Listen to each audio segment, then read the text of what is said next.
Hello parents. आज मैं आपको अपने बेटे की सिर्फ उसकी ऑटिज्म जर्नी बताऊंगी, जिसमें उसके क्या माइलस्टोन्स थे, उसने क्या अचीव किया, उसमें क्या फेल्योर हुए उसके, सिर्फ उसके बारे में हम बातें करेंगे। क्योंकि बहुत सारे पेरेंट्स मेरे से पूछते हैं कि उसने कौन से एज में क्या अचीव किया, like this kind of question. Okay, तो मैंने सोचा कि चलो कुछ बातें करते उस बारे में। मैं आपको बताऊंगी सबसे पहले तो वो डायग्नोज हुआ जब वो 2 साल का था। ठीक है, ऑलमोस्ट 2 साल का था, 2 साल कंप्लीट नहीं हुए थे, लाइक 2 इयर्स में 1-2 महीने बचे हुए थे। ठीक है, क्यों? क्योंकि मेरे ट्विंस बच्चे हैं और एक लड़की एक लड़का है। लड़की न्यूरोटिपिकल है। तो जब भी मैं अपनी बेटी को देखती थी 1 ईयर के बाद, 1 ईयर तक तो सब कुछ ठीक चल रहा था, बच्चा काफ़ी खेलता था, हंसता था, सब कुछ करता था एकदम न्यूरोटिपिकल बच्चे की तरह। इवन कुछ वर्ड्स भी थोड़े बहुत 1.5 में मैं कह सकती हूँ आए होंगे, और बहुत ही लाइक वो मीनिंगलेस वर्ड थे। मैं ये नहीं बोलूँगी कि वो मम्मा पापा बोल रहा था, ऐसा कुछ भी नहीं। बस वो कभी ब्लॉक्स बनाते हुए दा दा दादी ऐसी कुछ चीज़ें बोल दिया करता था, बस 2 से 3 वर्ड, कभी कभार जा या फिर कुछ इस तरह की चीज़ें कभी कभार बोल दिया, बट ऐसा कुछ मीनिंगफुल वर्ड नहीं बोलता था। और बट 1.5 ईयर के बाद मैं बोलूँगी कि वो उसने उसका पूरा स्टॉप हो गया, वो सारा का सारा वर्ड उसने छोड़ दिया, वो भी छोड़ दिया उसने। ठीक है, तो क्या हुआ ना कि मेरी बेटी थी और वो लाइक वो भी काफ़ी बातें नहीं करती थी, क्योंकि एक तो ट्विन गर्ल थी, उसमें शायद उसको दिखता था कि उसका भाई कुछ नहीं बोल रहा है, तो उसे लगता था कि मैं क्यों बोलूं। बट उसके पास सारी समझ, अंडरस्टैंडिंग सब कुछ थी। उसके हर किसी से आई कांटेक्ट थे, आई टू आई उसका रिलेशन था। लाइक भले वो बात नहीं करती थी, बट वो थोड़े बहुत वर्ड्स यूज करती थी।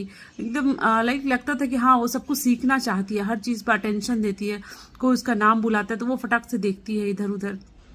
ठीक है, इस तरह की चीजें थी। लेकिन इस बच्चे में क्या था, बेटे में, इसे कोई मतलब नहीं था किसी से भी। कोई इसके सामने आए ना आए, कोई लाइक कितने भी लोग आ जाए, ये अपनी दुनिया में मगन रहता था। मैं कितना भी नाम चिल्लाऊं, विहान विहान, बट इसको नहीं सुनना था। लाइक ये सब मैंने 1 ईयर के बाद ही नोटिस करना स्टार्ट किया। ठीक है, मैं इसको बाय सिखाने की कोशिश कर रही हूँ, मैं इसको किसी को हाई सिखाने की कोशिश कर रही हूँ, कुछ भी एक छोटे छोटे वर्ड्स भी सोचती हूँ। मुझे उतना एक्सपीरियंस तो नहीं था, क्योंकि ये मेरा पहला बेबी था और पहले बार में दो बच्चे थे, बट फिर भी मुझे लगता था कि शायद बच्चे 2 साल के बाद बोलते होंगे। और घर में भी बड़े बूढ़े ऐसा ही बोलते हैं कि नहीं कोई बात नहीं, लड़का है, थोड़ा चलता है। तो मुझे भी ऐसे, मैं इतना ज़्यादा नहीं थी, बट हाँ, जब 2 इयर्स कंप्लीट होने वाले थे ना, तब मैंने कुछ ज़्यादा ही नोटिस करना स्टार्ट कर दिया कि ये कुछ सीखना ही नहीं चाहता है। ऐसा लगता है जैसे ये दुनिया में कुछ सीखने आया ही नहीं हो। क्योंकि मैं जब भी उसे कुछ छोटी से छोटी बातें, छोटा से छोटा जेस्चर भी बोलती थी, तो वो सीधा उधर देखने लगता, इधर देखता, मेरी तरफ देखता ही नहीं। फिर मुझे बहुत ज़्यादा डिफरेंस नजर आने लगे अपनी बेटी और बेटे में। वो देखती है, भले ही वो बहुत बातें ना करती हो, बट वो स्टिल रिस्पॉन्ड करती है हर चीज़ का, छोटे छोटे वर्ड्स ट्राई करती है बोलने का। मतलब उसकी बात ही अलग थी और बच्चे की बात ही अलग थी, बेटे की। तो फिर फाइनली हम एक पेडियाट्रिशियन के पास गए, उसके वैक्सीनेशन के लिए। एक्चुअली हम उन दोनों के वैक्सीनेशन के लिए गए थे। तो मैंने जस्ट नॉर्मली पूछा अपने डॉक्टर से कि सर ये तो मतलब देखता ही नहीं मेरी तरफ, और मैं उसको बुलाती रहती हूँ, जाता रहता है, एक बार पीछे पलट के नहीं देखता, कुछ वर्ड्स वगैरह तो दूर की बात है, कुछ भी रिस्पॉन्ड नहीं करता, कोई कुछ कहता है तो उसकी तरफ देखता नहीं है। मतलब मुझे समझ नहीं आ रहा ऐसा क्यों। तो उन्होंने जस्ट ऐसा कहा कि हाँ ठीक है, ये तो उनको तो एक्सपीरियंस होगा ही, बहुत सारे ऐसे बच्चे आए होंगे उनके पास।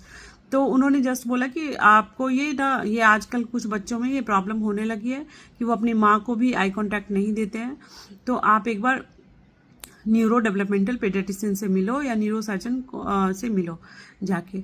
सो मे बी ना इसको ऑटिज्म हो। मैंने ये नाम अपनी लाइफ में कभी भी नहीं सुना था पेरेंट्स, कभी भी नहीं। पता नहीं इतनी पढ़ाई लिखाई की जो भी की, लेकिन संजोग ऐसा कभी आस पास में, कभी फैमिली में, फ्रेंड्स में, कभी भी ऐसे कोई बच्चे दिखे ही नहीं और ये नाम, ये वर्ड सुना ही नहीं। तो मुझे लगा कि वो डॉक्टर ऑटिज्म तो ठीक है, बट अभी मैंने बोला ठीक है मेडिसिन लिखिए। मुझे लगा कि वो कुछ मेडिसिन देंगे और ये 2-4 दिनों की प्रॉब्लम होगी और ये ठीक हो जाएगा। तो उन्होंने बोला कि नहीं नहीं, इसकी कोई मेडिसिन नहीं है, आप जाओ न्यूरो के पास और वही आपको बताएंगे कि क्या करना है नहीं करना है। इनके ऊपर कुछ काम करना होगा, आपको थेरेपीज करानी होती है, तभी कुछ रिकवरी हो पाएगी। ठीक है, फाइनली मतलब मेरा दिमाग थोड़ा सन्न तो हो ही गया कि मतलब ये कैसी प्रॉब्लम है कि मेडिसिन नहीं है इसकी। फिर हमारा तो वही, हमने स्टार्ट किया गूगलिंग करना कि ऐसा क्या है। अभी गूगलिंग करने स्टार्ट किए तभी तो मतलब और भी खतरनाक चीज़ें निकल के आती है कि नहीं ये तो बच्चा, ऐसे बच्चे बोल नहीं पाते, ये नहीं कर पाते। मतलब मेरा पूरा दिमाग खराब हो गया, हमारा, हम दोनों हस्बैंड वाइफ का मतलब उनको तो फिर भी, मेरे हस्बैंड को, इसके पापा को फिर भी ये पता था, मतलब कि ये वर्ड उन्होंने सुना था, उन्हें थोड़ी बहुत नॉलेज थी इसके बारे में, बहुत ज़्यादा नहीं बट थोड़ा बहुत था। तो वो तो अंदर ही अंदर मतलब घुट रहे थे, बट वो एक्सप्रेस नहीं कर पा रहे थे इतना। लेकिन मैं पूरा पागल हो गई थी, मैंने 2 दिन तक पूरा सर्च किया गूगल, मेरा पूरा दिमाग खराब हो गया कि बस हो गया, लाइफ खत्म हो गई, जिंदगी खत्म हो गई। ऐसे कैसे एक बच्चा हुआ और उसके साथ ऐसी प्रॉब्लम कैसे हो सकती है। फाइनली मतलब 4-5 दिनों के बाद हमें अपॉइंटमेंट मिला मुंबई कोकिलाबेन हॉस्पिटल में, न्यूरो के पास हम गए। उन्होंने डायग्नोस किया कि नहीं ये ऑटिज्म है, ये बिल्कुल भी मतलब इसकी कोई चीज़ की कोई ऐसी प्रॉपर टेस्टिंग तो होती नहीं है, बट हाँ उन्होंने ऑब्जर्व करके ही हाफ एन आवर ऑब्जर्व किया। और फिर उन्होंने कुछ ब्लड टेस्ट भी मुझे करवाने को बोला था, तो हमने कुछ, मुझे याद नहीं, कुछ पता नहीं क्या था वो ब्लड टेस्ट, बट अभी भी हमारे पास रिपोर्ट है वो। तो उसमें कुछ था कि उन्होंने बोला कि आप ब्लड टेस्ट करवा लो, ये इसमें कुछ पता चला कि ब्रेन में कुछ चीज़ें होती है कि कम ज़्यादा, I don't have much idea. तो और बाकी उन्होंने बोला कि ऑटिज्म है, आपको थेरेपीज करवानी पड़ेगी बराबर, और मतलब बहुत ज़्यादा वर्क करना पड़ेगा, बहुत मेहनत करनी पड़ेगी, तो शायद कुछ निकल के आए सामने। ऐसे तो मतलब बहुत उम्मीद तो ऐसी होती है, कभी बच्चे बिल्कुल नहीं बोलते और बहुत बच्चे बात भी करते हैं। ऐसा नहीं कि उन्होंने मुझे पूरी तरह से निगेटिव फीडबैक दिया, ऐसा नहीं बोलूँगी। उन्होंने ऐसा बोला कि बहुत सारे ऐसे बच्चे हैं और बहुत सारी ऐसी माएँ हैं जो कि काम करके अपने बच्चे को बहुत आगे तक लेके जाती है, तो आप भी स्टार्ट करो काम करना। अभी मुझे कुछ समझ ही नहीं आ रहा था कि मतलब क्या काम किया जाएगा इस पे, मतलब ऐसे कैसे बच्चा कुछ समझ नहीं रहा, कुछ बोल नहीं रहा, मैं कैसे सिखाऊंगी इसको सब कुछ करना। फाइनली हम एक थेरेपी सेंटर गए और मैं आपको बताती हूँ, मुझे, मेरे अंदर इतनी एक्साइटमेंट थी इस चीज़ की और इतनी क्यूरियोसिटी थी कि थेरेपी मतलब क्या होता है, लाइक क्या थेरेपी देते हैं ऐसे बच्चों को। क्योंकि हमारे माइंड में थेरेपी का मतलब क्या होता है, वो इलेक्ट्रिक शॉक, ये वो हमने जो मूवीज में देखा होता है। तो मेरी समझ में नहीं कि थेरेपी क्या देंगे इस बच्चे को। फिर भी हम गए, उसी हॉस्पिटल में थेरेपी सेंटर भी था ऊपर, तो हम गए। मुझे सबसे ज़्यादा यही देखना था कि मतलब करते क्या है थेरेपी में। गए जब तो फाइनली देखा कि नॉर्मल चीज़ें थी, बॉल उठा के इधर से उधर, कुछ स्विंग्स लगे हुए थे, कुछ ब्लॉक्स को इधर से उधर का, तो मुझे लगा तभी समझ आया अच्छा अच्छा इसको ही थेरेपी बोलते हैं। तो बहुत दिनों तक ऐसा चलता रहा, ऑलमोस्ट 1 ईयर, लाइक ये थेरेपीज, ऑक्यूपेशनल थेरेपी। उन्होंने बोला कि आपको अभी स्पीच का कोई मतलब नहीं है, पहले आपको ऑक्यूपेशनल थेरेपी करानी होगी जब बच्चा थोड़ा शांत होगा। ये बैठता भी बिल्कुल भी नहीं था, पूरा हाइपर एक्टिव, सिर्फ चलते चलते चलते रहता था हमेशा। तो आपको पहले ओटी करवाओ, उसके कहीं बाद आप 6 महीने बाद ऑलमोस्ट आप, और बच्चा भी छोटा था, 2 साल का था, तो उन्होंने बोला अभी स्पीच का कोई मतलब नहीं है, आप स्पीच के लिए भी मत जाओ, एटलीस्ट 6 मंथ आपको ओटी करवानी पड़ेगी, ठीक है। तो चलो मैंने भी स्टार्ट किया, कुछ दिन हम गए, 1-2 महीने चला वो, बट क्या था वो हमारे घर से काफ़ी डिस्टेंस था, हम थोड़ा दूर रहते थे और वो हॉस्पिटल थोड़ा दूर था। तो फिर मैंने थेरेपी सेंटर थोड़ा चेंज किया। फिर उसके बाद लाइक SRCC है यहाँ पे, वहाँ गई। डिफरेंट कुछ मुझे याद भी नहीं है, 2-4 थेरेपी सेंटर के नाम, बहुत सारे थेरेपी सेंटर थे जहाँ पे कि 2 महीने 3 महीने, आप जानते हैं हमारा सेटिस्फैक्शन नहीं हो पाता। और तो सबसे बड़ी प्रॉब्लम है कि यहाँ कुछ थेरेपी सेंटर में, मतलब मोस्टली थेरेपी सेंटर में क्या है, बच्चे को देखने नहीं देते कि अंदर वो बच्चे के साथ क्या कर रहे हैं। अब मुझे वो भी परेशानी होती थी, ऊपर से मेरे पास ट्विंस, जहाँ भी जाओ दोनों बच्चे को लेके जाओ, बस बेटी को भी नहीं छोड़ सकती, मेरे घर में कोई नहीं था, मेरे पास कोई नहीं, उसके पापा ऑफिस रहते थे, तो मैं किसके पास छोड़ के जाऊँ। भी मुझे बहुत परेशानी हो रही थी, लाइक ये दोनों बच्चे को, एक वो बेचारी बच्ची बिना मतलब का सफ़र कर रही थी और एक ये बच्चा तो सफ़र कर ही रहा था। जहाँ भी जाओ दोनों बच्चे को लेके जाओ, दोनों बच्चे को लेके आओ, फिर वहाँ बैठो 2 घंटे, और उसमें एक जरा थोड़ा लेट हुआ तो आपका टाइम कट जाता है 45 मिनट्स में।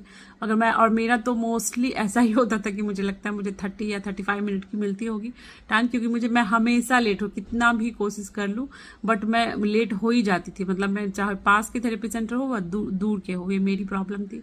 बट मैं लाख कोशिशों के बाद भी मतलब 45 मिनट्स, मुझे लगता है कि शायद ही मेरी किस्मत अच्छी होती होगी जब वो कंप्लीट होता होगा, शायद ही कभी कंप्लीट होता होगा।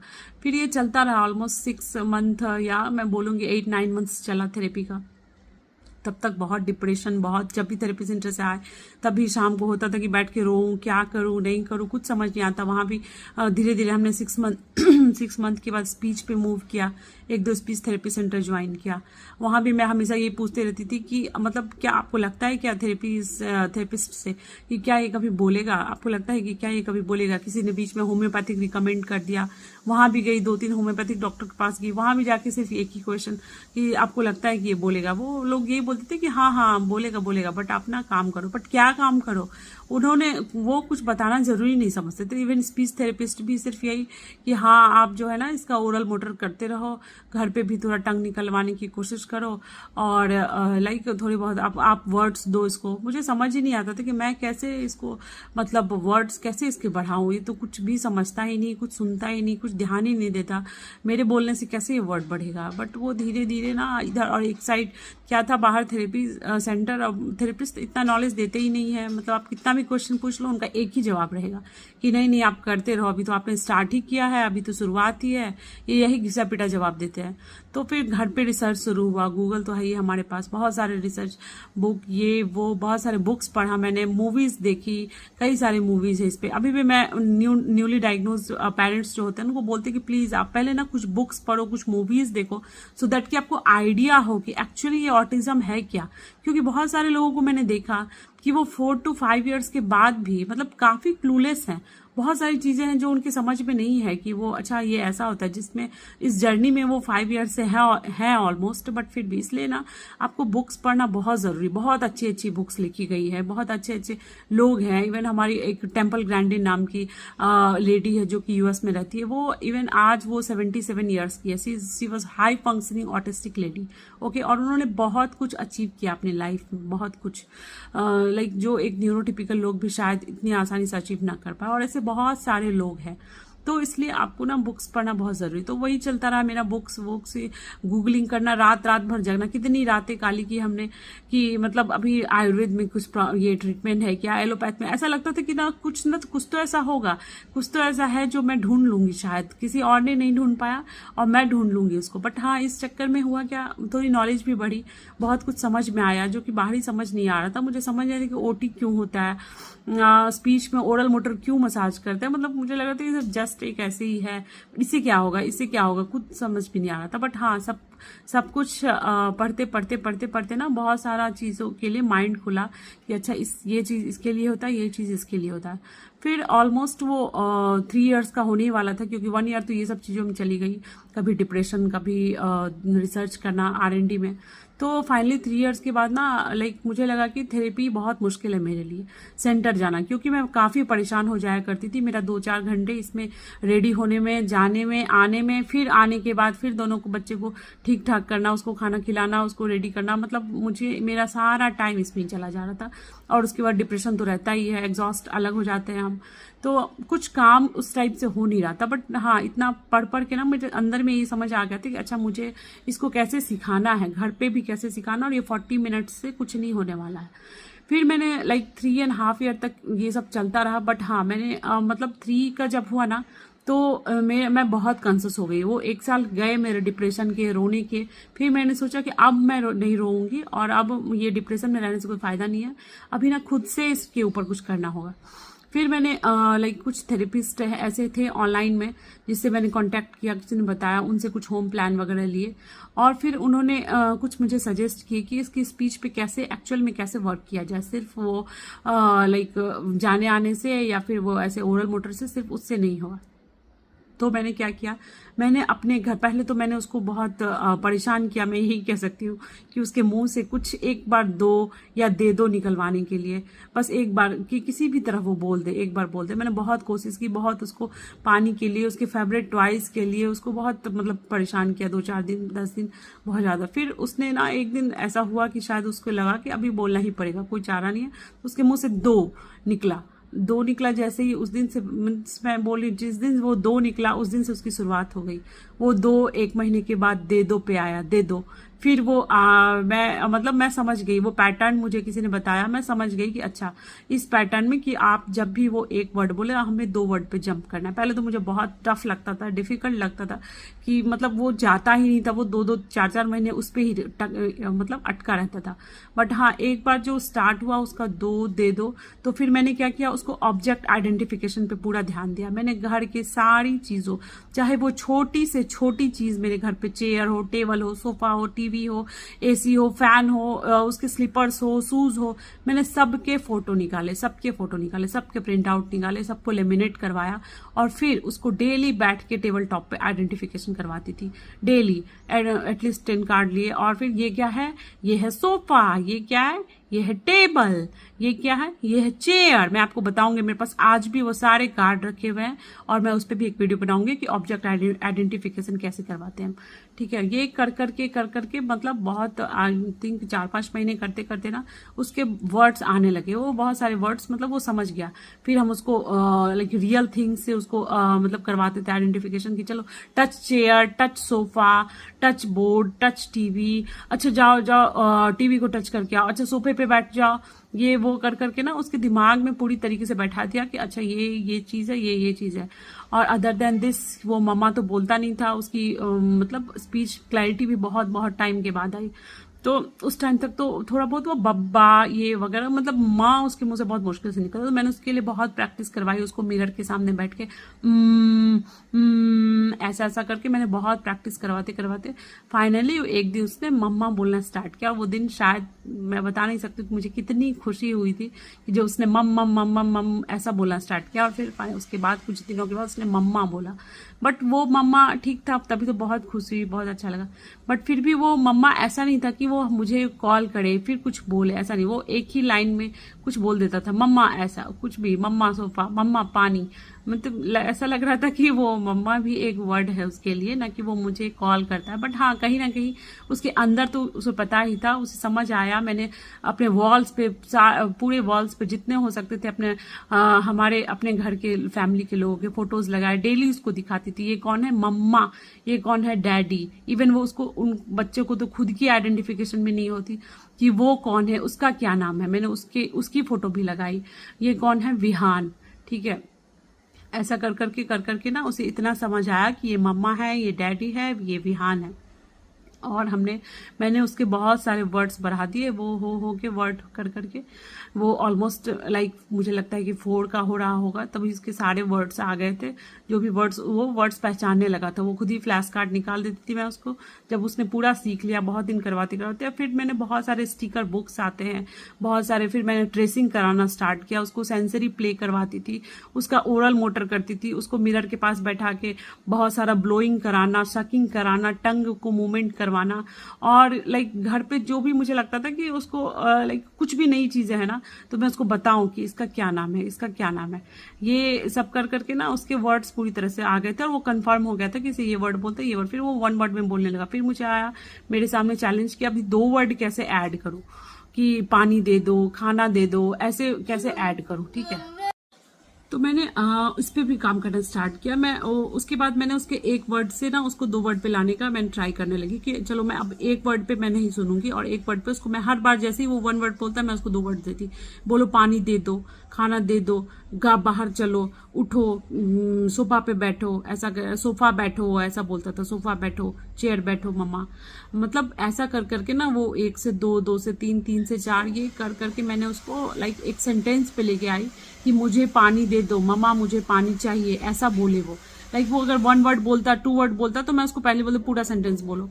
और लाइक फिंगर से भी कभी कभी 1, 2 मैं ऐसा ऐसा दिखाती उसको कि ये उसको सेंटेंस कंप्लीट करना है। ठीक है, तो ऐसे बहुत सारे जेस्चर करके बहुत सारी एक्टिविटीज की, नंबर ऑफ एक्टिविटीज किया उसके साथ। उसकी हाँ, मैंने ये तो बताया नहीं आपको, मैंने ओटी नहीं जाती थी तो मैंने एक फिजिकल ट्रेनर रखा था जो उसको घर पे आके सारे एक्सरसाइजेस करवाता था, और साथ ही साथ वो 1 घंटा और उसके साथ क्रिकेट, बैडमिंटन ये चीजें भी खेलता था। उससे शायद साथ उसका अटेंशन और फोकस बढ़ा होगा। मैं उसके ऑडिटरी और लिसनिंग पे भी काम कर रही थी घर पे, साथ ही साथ उसके स्पीच पे। तो और दिन भर बोलती रहती थी, जो भी होता था मीन्स अरे जानबूझ के भी उसके सामने कुछ सामान गिरा दिया, कुछ कर दिया और फिर बोल अरे ये तो गिर गया, ओ नो अब क्या करे, ऐसी चीज ऐसा मॉडलिंग कर करके ना उसको ऐसा मॉडलिंग कर करके उसको हमेशा बताती रहती थी। और मतलब यहाँ तक पहुँचने एक सेंटेंस तक पहुँचा वो। फिर मैंने स्टोरी टेलिंग स्टार्ट की उसके साथ, बहुत सारी स्टोरी मीन्स कुछ ऐसी बड़ी स्टोरीज, उनको स्टोरी सुनने में जीरो इंटरेस्ट होता है, जीरो इंटरेस्ट किसी भी ऑटिस्टिक बच्चे को मुझे लगता है, क्योंकि मैंने अभी तक तो यही सुना है, उनको बिल्कुल भी कोई इंटरेस्ट नहीं होता। बट फिर भी आप एकदम छोटी छोटी 2 लाइन 3 लाइन की स्टोरी बोलो उसको, ठीक है, रात को सोते समय, दिन में भी, कभी भी आपको लगे, मतलब एक तो आपको ना कुछ भी आप करते रहो, वो अगर आपके आसपास खड़ा है तो आपको उस बारे में मैं तो नहीं, मम्मा तो रोटी बना रही है, अरे मम्मा तो अभी बैठी है, मीन्स आप जो चीजें उससे सुनना चाहते हो ना वो चीज आपको मॉडलिंग करते रहना होगा, दिन भर बोलते बोलते और बहुत सारी स्टोरी टेलिंग करते हुए, बहुत सारे एक्टिविटीज करते हुए उसके साथ उसको ट्रेसिंग सिखाया। पहले सेंसरी एक्टिविटीज में सॉल्ट पे, रवा पे, सैंड पे, इवन सैंड पेपर पे, क्योंकि उसकी राइटिंग बहुत ही वीक थी, मीन्स वो उभर के नहीं आ रही थी। और भी बहुत सारी art and craft activities, even मैंने 2 साल अपने घर पे समर कैंप रखे सो दैट कि वो बच्चों से थोड़ा इंटरेक्ट हो। बहुत सारे प्ले स्कूल्स में डाला, हाँ वो वहां पे कंटिन्यू नहीं जा पाया, बट वो 1-2 महीने जाता था, बट उसकी पुशिंग की हैबिट थी, बच्चों को पुश कर देता था। उसके लिए मैंने पुशिंग पुलिंग स्टार्ट किया अपने घर पे, हैवी ऑब्जेक्ट को उससे पुशिंग करवाना, पुलिंग करवाना, लाइक ये सब करते हुए आज मैं आपको बता सकती हूँ कि आज वो 6.5 ईयर का है। आज मेरा बच्चा पूरी तरीके से इंडिपेंडेंट है, वो हर काम, वो उसका पॉटी वॉश करना हो उसको, लाइक उसके मतलब छोटे जो उसकी एज है, अब मैं ये नहीं बोलूँगी कि वो कहीं भी चला जाता अकेला कुछ भी कर लेता, बट हाँ उसकी एज अकॉर्डिंग ना वो ऑलमोस्ट सारी चीजें कर लेता है। उसकी कम्युनिकेशन पूरी तरीके से डेवलप हो गई है, वो मुझसे बातें करता है, वो मुझसे बातें शेयर करता है, अपने स्कूल की बातें बताता है मुझे, उसको स्कूल में क्या हुआ, कभी उसको टीचर ने मारा, कभी उसको नीचे बच्चे ने क्या किया, वो सारी चीजें मेरे से कम्युनिकेट करता है और आज मुझे बहुत बहुत अच्छा फील होता है। तो मैं आपको यही बोलना चाहूंगी, प्लीज आप जितना हो सके अर्ली इंटरवेंशन कीजिए और जितना हो सके अपने बच्चों के साथ टाइम बिताइए, क्वालिटी टाइम स्पेंड कीजिए। उनको ना सिर्फ एक थेरेपी, ओटी स्पीच थेरेपी उनको ठीक नहीं कर सकती है। प्लीज उनको ना बहुत सारे प्यार की जरूरत है, बहुत सारे आपके क्वालिटी टाइम की जरूरत है, जिसमें कि आप एकदम सिर्फ और सिर्फ उनके पास रहे, उनके जैसे बनने की कोशिश कीजिए। बच्चों के साथ बच्चे बन के ही आप उनको कुछ सिखा सकते हैं, ठीक है। अगर आपको मेरा वीडियो अच्छा लगे तो please like share and subscribe करें और मुझे बताइए कि इसमें आपको कुछ पूछना हो, कमेंट करके प्लीज़ बताइए मुझे। Thank you so much.